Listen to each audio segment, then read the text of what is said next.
बुद्धिमत्ता, चतुराई और हाजिर जवाबी के लिए मशहूर बीरबल, जिनकी कहानियाँ आज भी हम बचपन से सुनते आए हैं। लेकिन क्या आप सभी ने सोचा है कभी इतना महान व्यक्ति आखिर मरा कैसे था?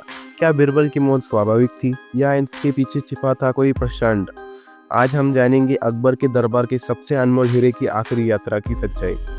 तो दोस्तों, बीरबल सिर्फ एक दरबारी नहीं थे, बल्कि अकबर के सबसे करीबी मित्र, सलाहकार और नौ रत्नों में से एक सबसे चमकता सितारा थे। उनकी बुद्धिमत्ता ने सिर्फ अकबर को कई बार बचाया, बल्कि मुगल साम्राज्य को भी कई बार विनाश से रोका है। लेकिन इतिहास गवाह है कि कभी कभी सबसे महान लोगों की मौत भी रहस्यों से घिर जाती है। यह बात है 1583 की। उत्तर पश्चिम भारत में यूसुफजई पठान लगातार विद्रोह कर रहा था। अकबर ने फैसला लिया कि विद्रोह को दबाने के लिए सेना भेजी जाए, और इस सेना का नेतृत्व बीरबल के हाथों सौंपा गया। हालांकि बीरबल एक राजनीतिक सलाहकार और बुद्धिजीवी ज़्यादा थे, न कोई महान सेनानी थे, लेकिन अकबर को अपनी नज़दीकी और भरोसेमंद व्यक्ति की वजह से उन्होंने बीरबल को चुना। बीरबल के साथ सैकड़ों मुगल सैनिक थे। यूसुफजई पठान पहाड़ी इलाके में माहिर योद्धा थे, जो गोरिल्ला युद्ध नीति में निपुण थे। रात अंधेरी थी, रास्ते ऊंच नीच पहाड़ों से भरे हुए थे। जैसे ही बीरबल और उनकी सेना संकरी घाटी में पहुंचे, अचानक चारों ओर से तीर, पत्थर और आग के गोले बरसने लगे।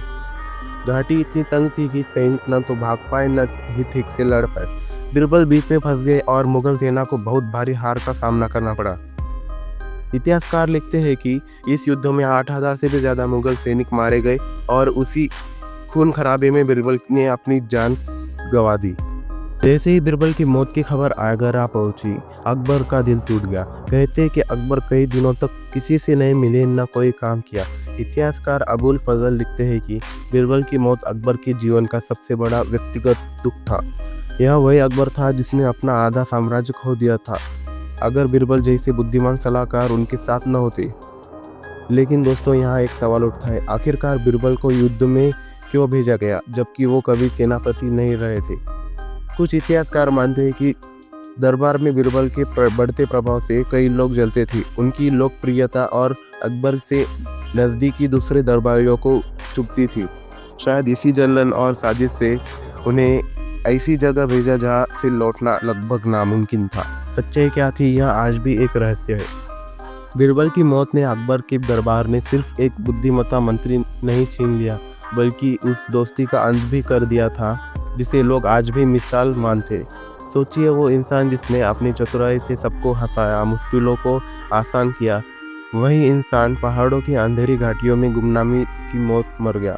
इतिहास में राजाओं और बादशाहों की कहानियाँ तो बहुत मिलती है, लेकिन बीरबल जैसा दरबारी शायद ही कभी फिर जन्मा होगा। और यही कारण है कि आज भी बीरबल की मौत हमें सिर्फ एक ऐतिहासिक घटना नहीं लगती, बल्कि एक अधूरी कहानी भी लगती है, जिसमें सवाल ज़्यादा है और जवाब कम। तो दोस्तों, ये थी बीरबल की आखिरी कहानी। अगर आपको लगता है कि बीरबल की मौत सिर्फ एक हादसा थी, तो अपनी राय हमें बताइए। और अगर आप मानते हैं कि इसके पीछे कोई साजिश थी, तो वो फिर शेयर कीजिए। इतिहास के और भी ऐसे रहस्य को जानने के लिए जुड़े रहिए। अगले एपिसोड में मिलते हैं।